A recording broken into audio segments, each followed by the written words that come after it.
We're back, y'all. Y'all already know what time it is. How y'all be? My fellow hairless minx of the pussy. It's me, y'all. We back. Back for that hot and fresh Fire Friday chapter. Got a lot to cover. Got a lot of lore. Got a lot of emotion, right? We got a little bit of hype. Let's just jump into it, man, because today it's the will of Ohara. So, cover story, not really much to say, other than the fact that based on how it's written, right, the Germa returning to Germa, would that imply they're back in the North Blue? And then on top of that, who do they have with them? Oh, duh, Caesar. I'm dumb. I just thought about that right now. Like, oh yeah, they ran for God of Curry. Anyway, we'll get to that, I'm sure, at some point. But right now, we're on Lord Peacetime, and the things that Dr. Vegapunk, we already knew all the big breakthroughs in the series, right? As far as things we've always wanted to know, there was a chance that it was going to come through him, either explaining or through backstory of exposition. We knew something, right? And it's been leading up to that, and even the way he's characterized, right, with his bodies being split up and things of that nature. You know, I didn't expect to talk about Ohara today. That's just not. I mean, it makes so much sense, but that's just not where my mind was when last chapter, when he was talking about the ancient kingdom, is it the past or the future? That kind of question, which that had been a question in the series for a long time for many people, right? We've had that discussion about what time period are these people really supposed to be in? Because on one hand, you have Den Mushi, which used telepathic powers, and they know what that is. And then you see some stuff, especially when it comes to weapons, right? Or you have people with, there's in Kizaru's intro, right? The scrubs that shot at him with the old style, almost call them Grand M41s, right? And then you have the Capone gang who's out here with straight up Tommy guns, right? We've seen Normus. It's like it doesn't add up, certain stuff in the series. Like, how come they just now getting trains, but then we know that they've been to the moon before, that people on them, we know, like, because the NL's cover story, one of the most, how many years we've been talking about that cover story here. You guys know I bring that up probably like at least once a month, so it's always been strange. So now that we get this information from him, and then we're going to jump into Void Century stuff, it's like, our first stop is Ohara. And I'm like, well, that makes so much sense, right? Because if you compare Ohara to Cobra's situation, they're the same thing.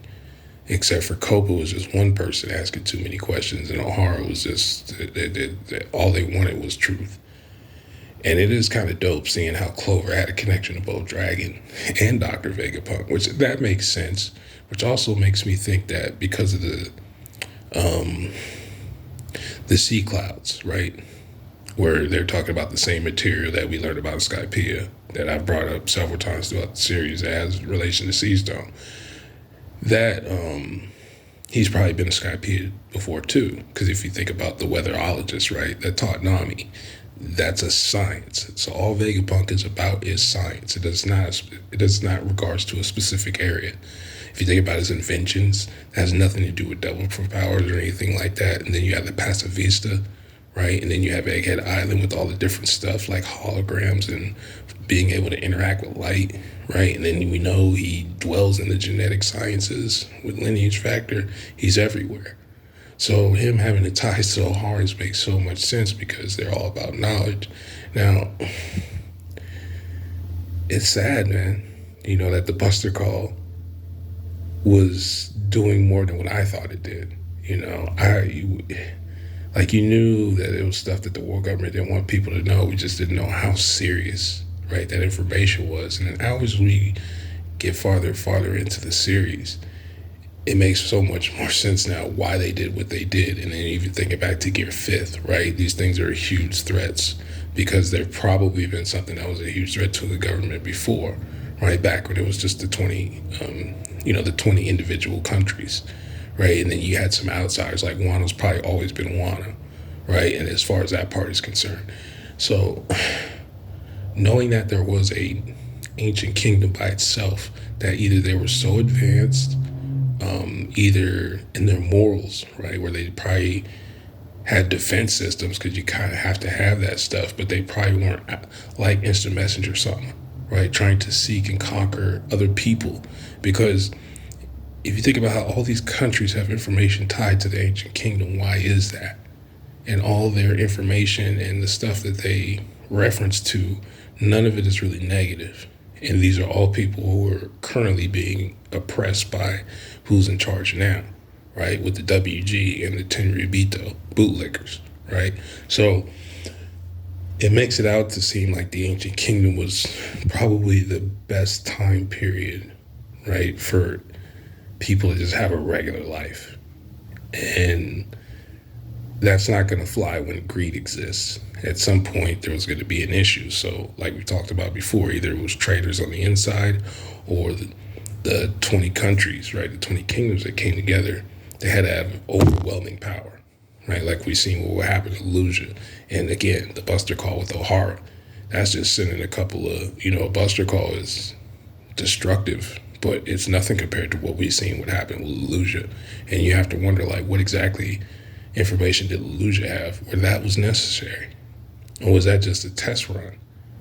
Because they've gotten bolder and bolder. Because you think about Marineford, if any time you should be using a weapon like that, it would be at Marineford. Even if you had to destroy Marineford to save it, you just wiped out most of the tough guys in the entire series, right? That would do it. You would lose a lot of forces, but the forces that they lose would be even worse because these people are only tied together in this individual situation. Any other time, these are pirates who all fight each other. You get what I'm saying? So if you were going to divide and conquer with overwhelming force, that should have been the time to do it. But now you're doing it. And because I think too, part of it is they are aware of prophecies and time periods for stuff happening, right? It just seems to be a thing. And as Vegapunk has got closer and closer, it's probably benefited them because they didn't have anybody talented enough to extract the technology and information, right, to have a monopoly over power in the series, right? That's why they've done it through force and through manipulation and letting countries fight each other, right? When they have no business fighting each other, when they're the ones having everybody pay heavily tribute, and the legalization of human trafficking and extortion, grand larceny. I don't even want to get into the darker stuff, but we know what goes on in the series. So all of that is stemmed from them allowing it. Well, these things probably didn't happen during the ancient kingdom time periods as far as their country is concerned. And because they were advanced, you see what happens. Like, people want to take things from you and they want to rule and they want to control.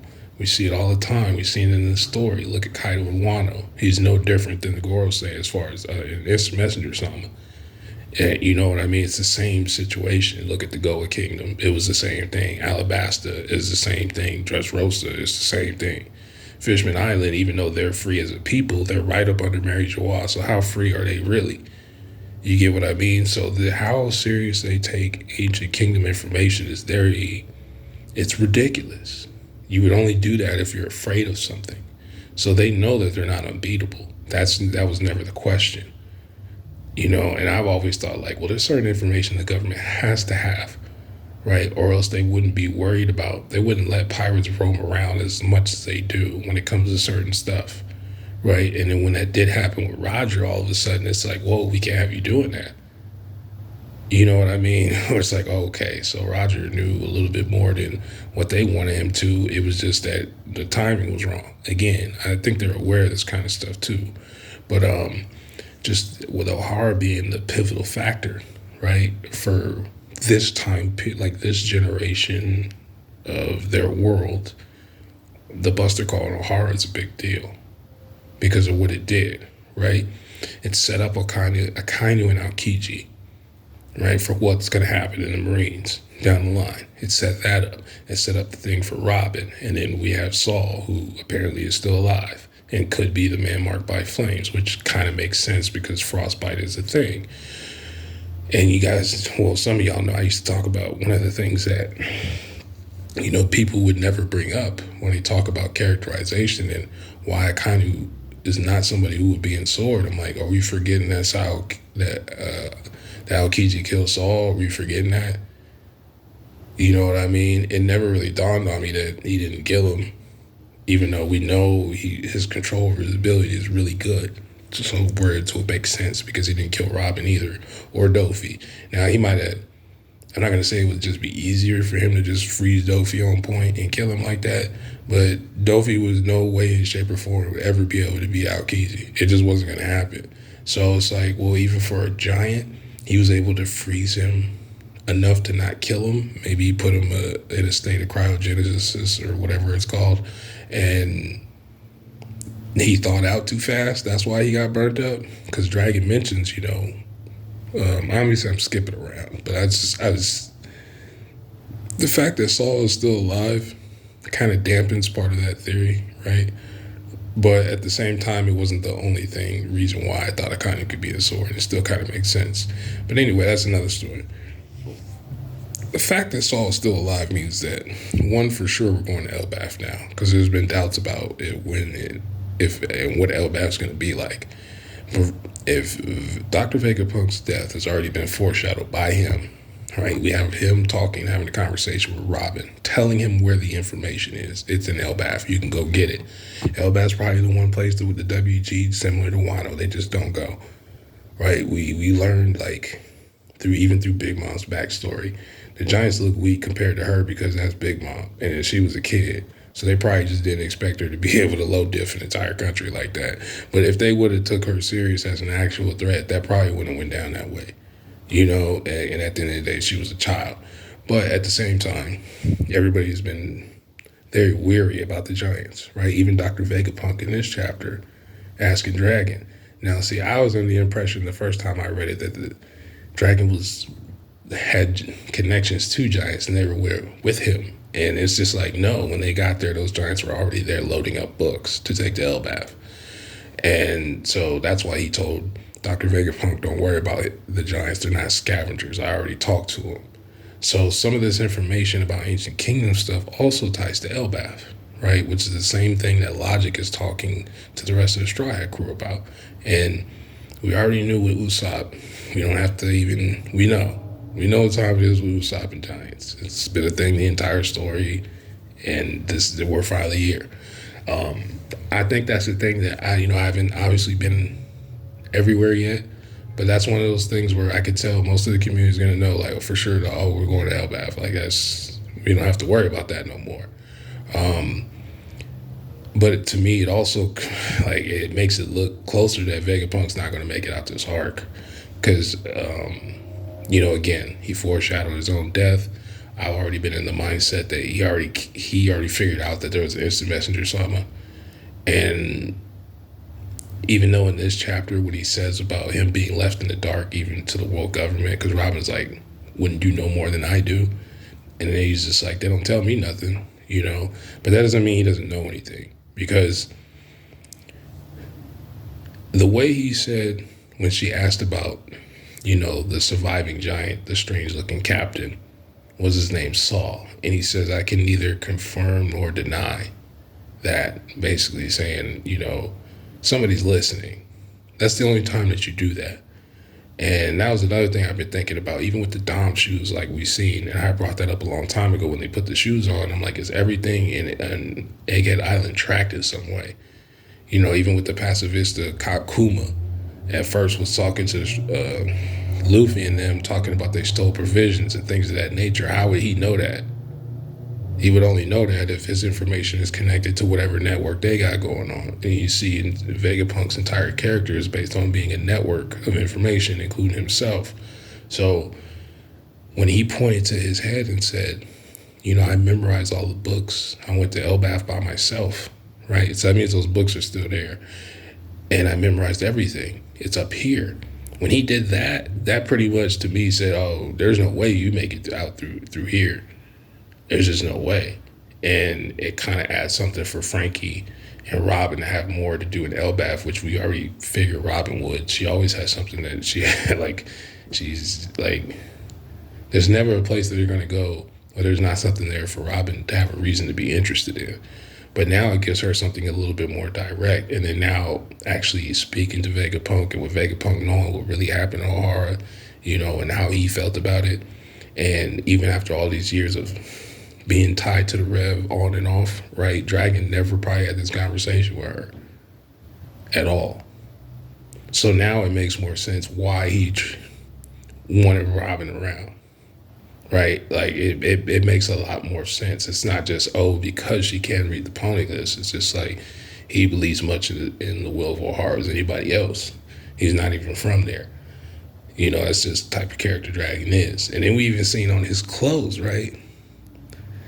We see a dragon, tattoo on his face, but his pants, as a few people I talked to last night was like, yeah, that's the same symbol. And apparently this is a symbol that pops up in a few other places. I'm like, okay, this dragon backstory is about to be absolutely fire. I'm really hyped for that. And I've already been hyped for Luffy to talk to Vegapunk anyway, because we already assumed that they knew each other. So once we got the confirmation that they did, I'm like, that's the first thing they're going to talk about is him. But odds are, right, Dr. Vegapunk would know that Dragon do not keep up with Luffy. I mean, I'm sure he keeps up with him. Obviously, he doesn't have no choice because of Sabo. And then even the whole Loketown situation, he just happened to be there at the right time for whatever reason. You know what I mean? So he keeps up with Luffy. He don't like to. I think they probably have the same behavior. Like they probably, like I don't care.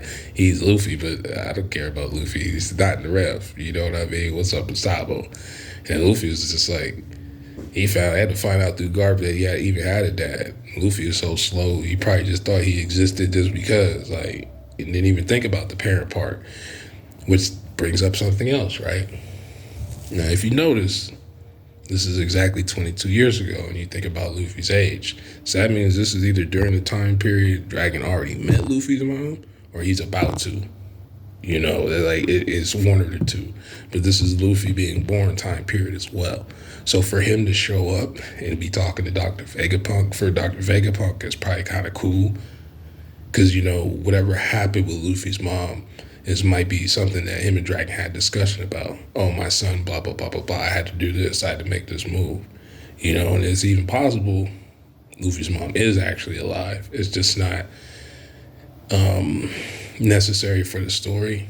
Kind of like with Sanji and Sora. It was necessary for Sanji's characterization, but it doesn't progress the story in any kind of way, so that they didn't really go that deep into it. It might be the same thing with Luffy's mom, if she's still alive, of course. She could just be dead. But just even having Dragon and Vegapunk talk in that specific time period around the Buster Call, which is also during the time period Luffy could have been conceived, I don't think that's a mistake, right? I don't think that's just Oda being Oda. I'm sure there's a specific reason for that. I just can't wait to see what that reason is.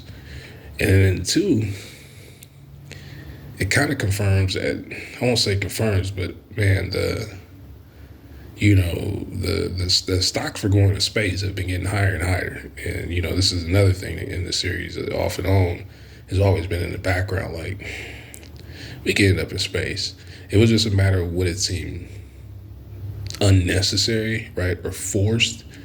But the way that, especially with this ancient kingdom that's really in the future but lives in the past situation, it makes it a lot more logical, right? And not just like knowing that the Skypeans used to live at the moon at some point, right? And then it just brings into questions, how did people end up on Earth in the first place? Or, the One Piece version of Earth, how did they end up there in the first place? Because Instant Messenger Sama and the Celestial Space Helmets, they seem to want to cosplay as some other species that used to be around that ain't no more, that probably is from space. Even Instant Messenger himself or herself or whatever, conjure or black blob he is, it's possible it's just not from their world in the first place. I'm still not sure on that. It doesn't matter to me either way. It's just one of those things where you're like, as long as you don't get Kaguya, which we haven't, because Instant Messenger Sama has actually been in the story and a relevant character in the few chapters that Instant Messenger Sama shows up. let's see, what else was I thinking? But this the whole connection between Ohara, it just makes you want to go back and watch Annie's Lobby and Water 7 again. It really does. Because knowing this information now for sure and how these characters will end up connecting later on, like in about 2 years when we get to this, the anime onlys, man, they're going to be in for quite the journey because getting these plots, because think about it, man, we've only been in post one, what, 7 chapters, I think, 6 chapters, somewhere around there. And this stuff is wild, even by week to week manga standards. This has just been, it's just been insane. Because I feel like we know so much more, but we really haven't learned anything. It's just that the subjects that we're talking about are so weighted, right, in the end game of the series that it just feels like we just learned a whole bunch, but really we just kind of got confirmation about things that we've already thought about in the series. It was just a matter of, does it really exist, and how is it going to be explained? Because it's always the why and the execution, right? The how did we get here part, especially with the WG, because it just looks more and more the way that they got into power in the first place was some really, some slime ball, grimy, and douchebaggery that transpired there, and yeah. So Saul not being dead, that's So for those of you, like I said earlier, I used to bring up how is it that Aokiji could look like he's in Sword and Akane isn't, because Akane was killing people that he didn't know. He knew Saul and he still killed him anyway. Now the question is again, did Aokiji know what he was doing? I want to say yeah, but at the same time it's just like maybe he left it up to fate. Like, well, if you survive, you survive. That whole situation, or is it I have to do this because I know I'm being watched? Similar, like part of the thing that I've talked about with Akainu and Aokiji is don't let the buster call fool you. I used to say that, and the fact that them fighting at Punk Hazard, that fight was going to be watched, and again, I'll bring it up now. It never made any sense to me why did Aokiji even have a say in the matter in the first place? Because the Gorosei wanted Akainu as fleet commander. So by their standards, the Gorosei do whatever they want, with the exception of instant messenger summon. So why wouldn't they just say, Akainu, you're the fleet commander now, and that's it? Why would they have to fight it out? They don't really care about world government politics like that. We found that out through the situation with Akainu and Fujitora. They don't care about the face of the Marines. So why was it that you guys gave respect to Sengoku because he wanted Aokiji to be a part of the position? He wanted Aokiji for the position, basically, and he follows his type of style, but there was a conflict. So it's like, I don't get the Gorosei sometimes, because they could have just said, it doesn't matter what you want, Sengoku, you're retired anyway. But they didn't do that. And part of the reason I think, it was part of my idea at the time is because they thought Akainu was going to kill Aokiji. And if you think about the way that their fight is told in the newspaper, right, they make it sound like it's something that's beyond Akainu to kill somebody just because he's a comrade. And it directly kind of tied to what Aokiji did to Saul. So I was just like, well, that kind of doesn't make any sense, because the Akainu that we knew was just about to kill a child with Kobe, which, I've talked about that before, where there's nothing really guaranteeing that Akainu would have followed through with his punch in the first place, even without Shanks. I'm not saying Shanks is tied to Sword, but it's one of these things that kind of doesn't make any sense. That how is that Kobe, who basically under Akainu's, rule set, he defied Akainu in front of everybody, and yet somehow, just because of maybe his connections to Garp, he ends up gaining rank, gaining popularity, being involved with Rocky Port, and then now all of a sudden he's in a secret organization that never existed in the series. That didn't make any sense to me. So the fight with Aokiji and Akainu might have been a real fight because they both wanted to be the leader, and it's like, whoever loses, you got to go to Sword, the other one gets to stay here. And part of the other reason why I thought about this was because if there's one person in the entire Marines that seems like the type of character that would try to stage a coup, it would be Akainu. And we see this in series with military leaders who will sit back and then after a certain time, just like, I might as well just it's King Fuhrer Bradley time, man. You guys are crazy. We know he doesn't really like how the Gorosei functions in the first place because it's a part of justice that's not absolute to him. He cannot control the Gorosei. They tell him what to do. And I think, well, even before we seen that there was an instant messenger Sama, it was a thing in the series where it's like there's probably something that we don't know, right? And I used to think like, okay, when we found out there was an instant messenger Sama, I'm like, this is probably who Akainu dies to. It's not Luffy, it's not Sabo, it's no other character. He tries to pull something, and that's when we find out instant messengers abilities, what they are, because they're used on Akainu. And that's what I used to think way back then. That idea is still up in the air, but that's where it comes from. So sometimes when I'm referencing something, that's what I'm speaking about. And because we're in a time period where you have Akiji in the main story right now, dealing with another character who's tied to the Will and D, as far as Law and Blackbeard, right? We don't know exactly. I just assumed he was inside the ship, right? Still, because of what they were showing, putting that he's near the Blackbeard Pirates and the fact that they were losing a water battle, right? He's the one person to turn the tide. So does Aokiji pull the same thing and freeze Law, quote unquote, to death or not, right? Same with Saul. I don't think it worked the same way because Blackbeard now, after seeing that Law has awakened his ability, might have interest in his fruit. So there's so many things that are going on right now where it's like, I don't know what to do with Sword anymore. I just kind of like set that on the back burner until we have a little bit more confirmation, which we know that the actual group is near Egghead Island, right? Because of what's going on with Helmeppo wanting to go get a Seraphim.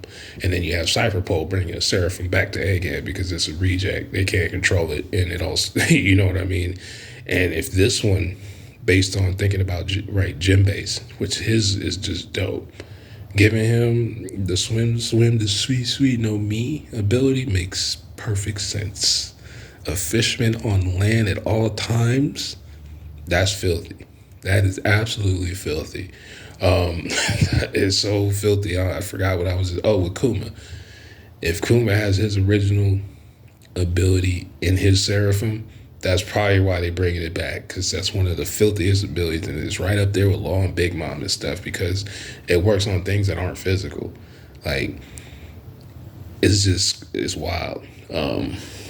So there's a lot of stuff in this chapter that just, between the emotional aspects, right, with Robin, and we know it's going to hit again when we get to Elbaf, right, especially if Vegapunk is dead.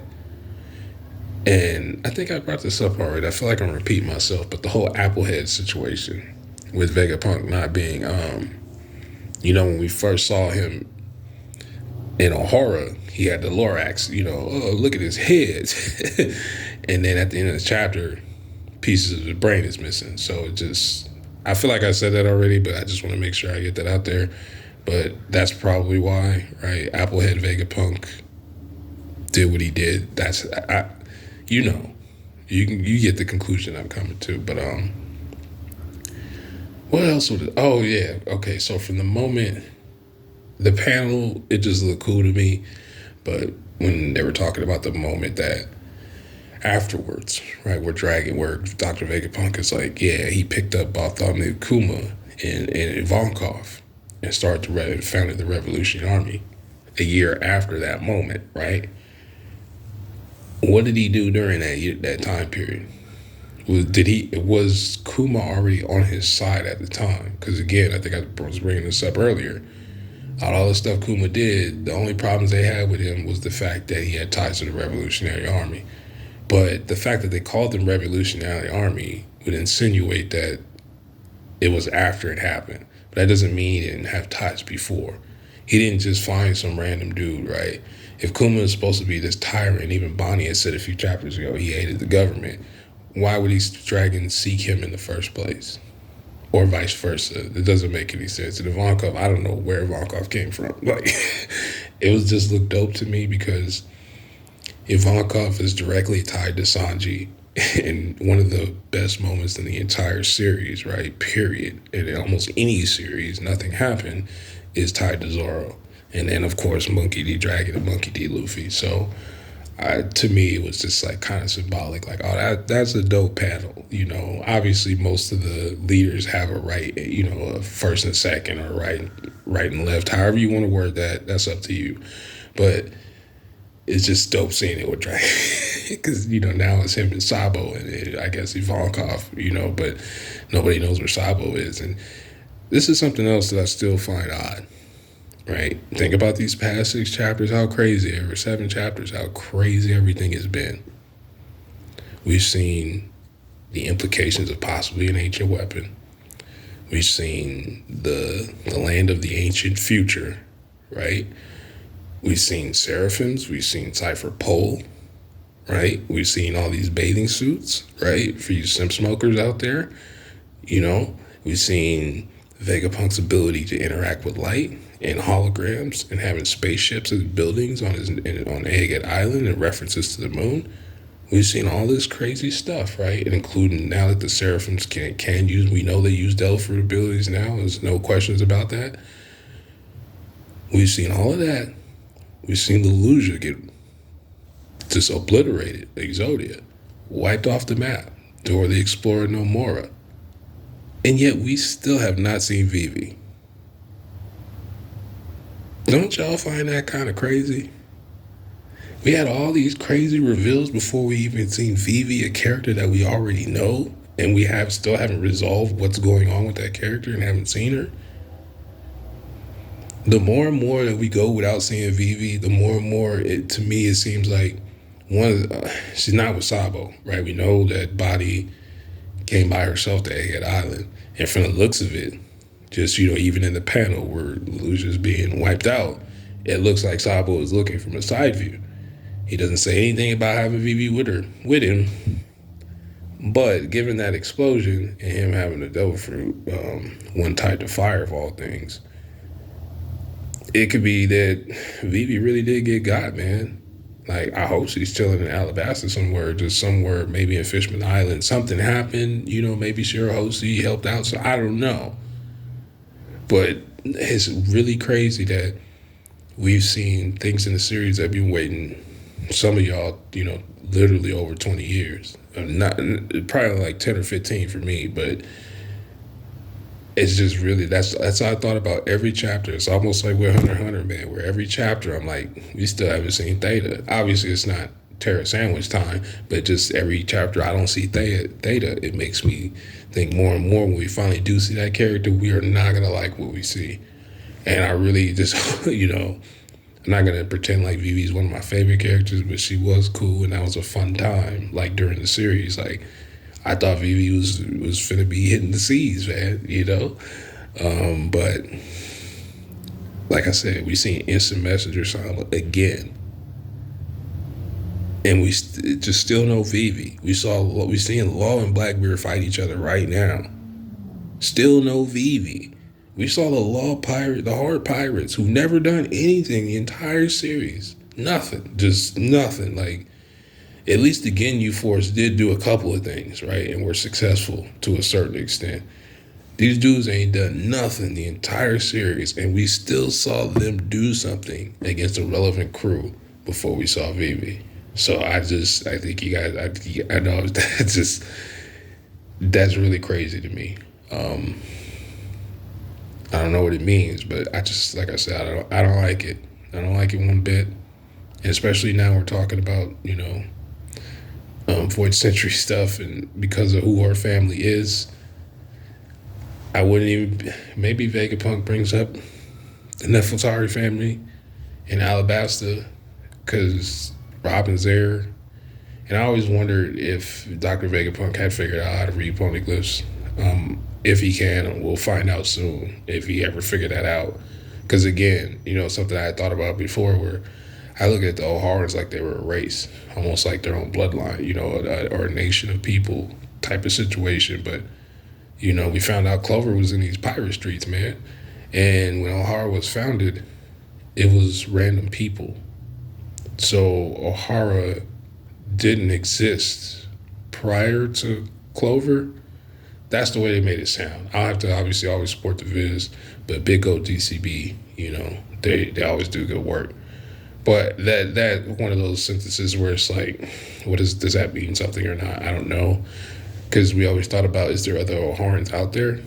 And from the way that it was presented, at least the way I took it in this chapter, you could be of a different bloodline and still be an Oharan, because that country was founded by a group of people. So it wasn't like some place that already existed from the way they made it sound. So I've been thinking about that too. I think that's pretty much it. There's a lot of lore and hypeness going on. And seeing Luffy again, just the last panel is perfect because that's what I figured Dr. Vegapunk should look like because of what series this is. So all this, again, logic is dope. He looks super clean. You got Lilith and Atlas and York and all them. But he looks the most One Piece as possible. Like, if you just, he looks like he belongs, more so than the other ones, just because of how he looks. And again, I get, he's got the whole Dr. Zeus vibe. So that's interesting. And yeah, I think that's it. Because I'm starting to ramble now. But I just, those points, I wanted to make sure I connect those dots. Because, later I'm sure it'll come into play. So I hope y'all enjoyed the chapter. I'm pretty sure you did. It's been different.